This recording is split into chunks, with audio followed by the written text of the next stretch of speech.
भी क्या है, एक जो बहुत कॉमन दिक्कत है धार्मिक लोग जो फेस करते हैं वो ये कि जो लोग उनके धर्म में विश्वास नहीं रखते वो अक्सर उनके धर्म का मजाक उड़ाते हैं, उनकी देवी देवताओं का मजाक उड़ा देते हैं, उनके प्रॉफिट्स का मजाक उड़ा देते हैं। और हो सकता है तुम्हारे खुद के धर्म के लोग ये कर रहे हो। दोनों केसेस में आपको बुरा लगता है, आपके सेंटिमेंट्स हर्ट हो जाते हैं। और फिर आपके सेंटिमेंट हर्ट होने पे आप अलग अलग चीज़ें करते हो, आप कमेडियंस बैन कराते हो, आप मूवीज़ बैन कराते हो, आप फतवे जारी करते हो, आप गले कटवा देते हो। हिंदुओं के लिए बहुत कॉमन है, लोग उनका मजाक उड़ा सकते हैं गाय के नाम पे, गोबर के नाम पे। और फिर हिंदू उसकी कोई ना कोई एक्सप्लेनेशन देते हैं। अगर आप स्टॉन्च हिंदू आप बोलोगे कि गाय का महत्व है हमारे धर्म में, गाय को माँ के साथ इसलिए कंपेयर किया गया है क्योंकि वो इतना सारा न्यूट्रिशनल वैल्यू प्रोवाइड करती है, दूध के थ्रू, दूध से 100 तरीके के पदार्थ बनते हैं, गोबर से खाद बनती है, आप 100 चीज़ें समझाने की कोशिश करोगे लेकिन सेंटिमेंट्स तो हर्ट हो जाएंगे, बुरा तो आपको लग जाएगा। इसी तरीके से अगर आप मुस्लिम हो, आपको लोग छेड़ते होंगे कि 72 हूरें, 72 वर्जिन्स, ये सब क्या है, ब्ला ब्ला ब्ला। अब फिर आप बोलोगे ब्रदर वर्स नंबर ये कुरान में आप कुछ बताओगे, कुरान से डिस्क्रिप्शन दोगे उसकी। हमेशा कुछ ना कुछ एक्सप्लेनेशन देने की आप कोशिश करोगे क्योंकि आपकी अजम्पशन ये है कि अगला आपके धर्म को समझता नहीं है उस तरीके से जिस तरीके से आप समझते हो। अगर आप उसको समझा दोगे तो वह आपके धर्म का मजाक उड़ाना बंद कर देगा और आपको बुरा लगना भी फिर बंद हो जाएगा।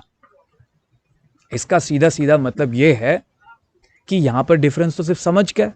और अगर आप सोचो तो धर्म तो सीमित भी सिर्फ समझ तक ही है। धर्म कोई फिजिकल फॉर्म में तो एग्जिस्ट नहीं करता। ऐसा तो नहीं है कि मैं हाथ में लेकर आपको इस्लाम दिखा सकता हूँ या फिर हाथ में लेकर आपको हिंदुइज्म दिखा सकता हूँ, ऐसा तो हो ही नहीं सकता। धर्म सिर्फ सोच और समझ तक सीमित है जो कि आपके मस्तिष्क में है।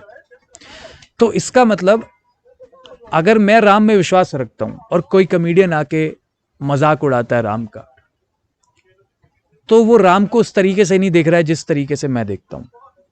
और जिस तरीके से मैं राम को देखता हूं उसमें राम का मजाक कभी उड़ाया जा सकता है ही नहीं है। तो इसलिए वो कमेडियन जिस राम का मजाक उड़ा रहा है वो असल में वो राम है ही नहीं जिसमें मैं विश्वास रखता हूं। उसके दिमाग में जो राम का वर्जन है वो कुछ और हो सकता है। राम सिर्फ एक नाम थोड़ी ना, राम तो एक विचार है ना। और मेरा विचार अगर उसके विचार से रिलेटेड होता, अलाइंड होता, तो वो कभी उस विचार का मजाक ना उड़ाता। वो मजाक उड़ा रहा है किसी XYZ का, उस पर मुझे बुरा क्यों लगेगा भाई।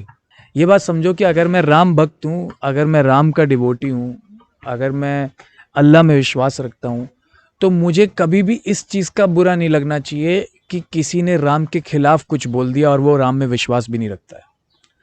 जाहिर सी बात है अगर वो राम में उस तरीके से विश्वास नहीं रखता जिस तरीके से मैं रखता हूँ, तो वो उसका मजाक भी उड़ा सकता है, उसका कुछ भी बोल सकता है क्योंकि वो जानता ही नहीं है। लेकिन हैरानी की बात तो तब होगी ना अगर कोई मेरी तरह विश्वास रखता हो राम में या अल्लाह में और फिर भी वो उसको गाली दे और फिर भी वो उसका मजाक उड़ाए। और ये चीज़ कभी होती नहीं है। आप जिस भी ऐसे इंसान से मिलोगे जो आपके किसी धर्म का मजाक उड़ा रहा है या आपके किसी देवी देवता किसी का भी मजाक उड़ा रहा है, आप बस उससे एक बार बात करके पूछ के देखना कि वो क्या जानता है आपके देवी देवता के बारे में, किस तरीके से समझता है आपके देवी देवता को। उसकी नॉलेज आपकी नॉलेज से बहुत अलग होगी। उसको उसका देखने का जो नज़रिया होएगा आपके धर्म को, वो आपके धर्म से बहुत अलग होएगा। और इसमें बहुत सारे पॉलिटिकल इन्फ्लुएंस भी आ जाते हैं। मतलब अगर आप राम के बारे में सोचते हो तो हो सकता है आप दिवाली सोचते हो, आप दशहरा सोचते हो, आपके साथ उसकी बहुत पॉजिटिव कंडीशनिंग है। आप सच की जीत झूठ के ऊपर सोचते हो, आप दानवों के ऊपर गॉड्स की जीत सोचते हो। लेकिन हो सकता है आपका जो दोस्त है, आपके जो साथ बैठा है, वो राम का अलाइनमेंट करता है राम मंदिर के साथ। मंदिर वहीं बनेगा, हो सकता है मंदिर वहीं बनेगा। जब वो सुनता है तो उसके दिमाग में चलता है कि मस्जिद वहीं टूटेगी। तो इस वजह से जो उसका पर्सपेक्टिव है देखने का, पॉलिटिक्स की वजह से, तुम्हारे भगवान को देखने का, तुम्हारे राम को देखने का, तुम्हारे मंदिर को देखने का, वो तुमसे बहुत अलग हो। और इस पर अगर तुम बुरा मान जाओ तो इसमें तुम्हारी ही दिक्कत है क्योंकि बुरा मानना तुम्हारे हाथ में है। कौन तुम्हें बुरा मनवा दे उसके हाथ में नहीं है।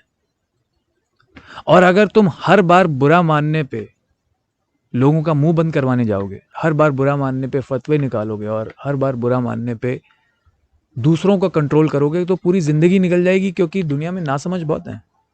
पूरी ज़िंदगी निकाल दोगे आप लेकिन लोगों के मुंह नहीं बंद करा पाओगे, इतने सारे मुंह हैं। लेकिन सिर्फ एक इंसान जिसको आप कंट्रोल कर सकते हो जो कि आप खुद हो। अभी वो जो पोस्टर है काली माता का जिसमें वो सिगरेट पी रही हैं, तो मैंने जब वो देखा मुझे गुस्सा नहीं आया क्योंकि मुझे उसका वो तरीका समझ आ गया क्या था। काली माता जो है उनकी रिप्रेजेंटेशन विमेन एम्पावरमेंट के साथ होती है। हमेशा उनका जो जुड़ाव है विमेन एम्पावरमेंट के साथ किया जाता है, क्योंकि वो एक औरत हैं। और जो ज़्यादातर धर्म है उसमें भगवान को या फिर ऊपर वाले को फादर फिगर की तरह देखा गया और उसको वो बहुत मैस्कुलिन एनर्जी माना जाता है। तो हिंदुइज्म में सिंस विमेन रिप्रेजेंटेशन इतना ज़्यादा है, तो विमेन एम्पावरमेंट में काली माता का नाम बहुत आता है। सिर्फ इंडिया में नहीं, इंडिया से बाहर भी, मैं अभी जैसे नॉर्थ अमेरिका में रह रहा हूँ, यहाँ पे कई सारे लोग जो हिंदुइज्म को जानते हैं वो भी काली माता को विमेन एम्पावरमेंट के साथ जोड़ते हैं। और ये मेरे लिए एज एन इंडियन बहुत गर्व की बात होती है कि विमेन एम्पावरमेंट के साथ एक ऐसे देश का नाम जोड़ा जाता है जहाँ पे आज के टाइम पे भी पेट्रियार्की चल रही है। तो सिगरेट को भी विमेन एम्पावरमेंट के साथ जोड़ा गया था एक टाइम पे, जब सिर्फ ये माना जाता था कि मर्द ही सिगरेट पी सकते हैं, अगर औरत पिएगी तो वो गलीच हो गई, तो वो सड़क छाप हो गई। इस वजह से उसने शायद पोस्टर में काली माता और सिगरेट को, दोनों विमेन एम्पावरमेंट के सिंबल्स को साथ में जोड़ दिया। तो मैंने इस तरीके से देखा वो, तो मुझे कुछ बुरा नहीं लगा, मुझे कुछ अच्छा नहीं लगा, मैंने बस देखा और मैंने नज़रअंदाज कर दिया। लेकिन अगर आप एक ऐसे हिंदू हो जिसको बुरा लग रहा है, तो इसका मतलब आपके दिमाग में जो काली माता की इमेज है वो कभी सिगरेट के साथ नहीं हो सकती है। अगर ये सच है तो आप उसमें काली माता देख ही क्यों रहे हो? वो तो आपके लिए सिर्फ एक औरत होनी चाहिए जिसने अपने मुंह पर काला पेंट किया है और हाथ में सिगरेट पकड़ी है। अगर मैं किसी औरत को पकड़ के उसके मुंह पर काला पेंट कर दूं और वो औरत पूरी दुनिया में चिल्लाने लग जाए मैं काली माता हूं, तो वो काली माता बन गई है? नहीं, क्योंकि मैं जानता हूं जो काली माता की कल्पना है मेरे दिमाग में, जो सोच है, जो विचार है, वो किस तरीके का है। तो मेरे को सामने काली माता कभी नहीं दिखेंगी, तो मुझे बुरा भी नहीं लगना चाहिए, चाहे वो कुछ भी करे। अगर इस तरीके से आप देखोगे ना अपने आसपास की दुनिया को, आपको उसमें बैर दिखना कम हो जाएंगे, आपको उसमें जलने बुझने वाली चीज़ें कम दिखने लग जाएंगी, आपको उसमें ऐसी चीज़ें कम दिखने लग जाएंगी जो आपको अफेक्ट करती हैं हर दूसरे सेकंड। आपको बुरा लग जाता है, फिर आप गिरफ्तारियां कराते हो, फिर आप फतवे निकाल देते हो, गला काट देते हो, फिर आप ये बैन करा देते हो मूवीज़, कॉमेडी शोज़, ये वो। बुरा अगर इतनी आसानी से बुरा लगने लग गया तो फिर तो भाई पूरी ज़िंदगी इसी में निकाल दोगे, ख़त्म नहीं होगी ये चीज़। सवाल जो मैं पूछूं तभी तो मैं इंसान हूं, दुनिया को मैं जवाब दूं।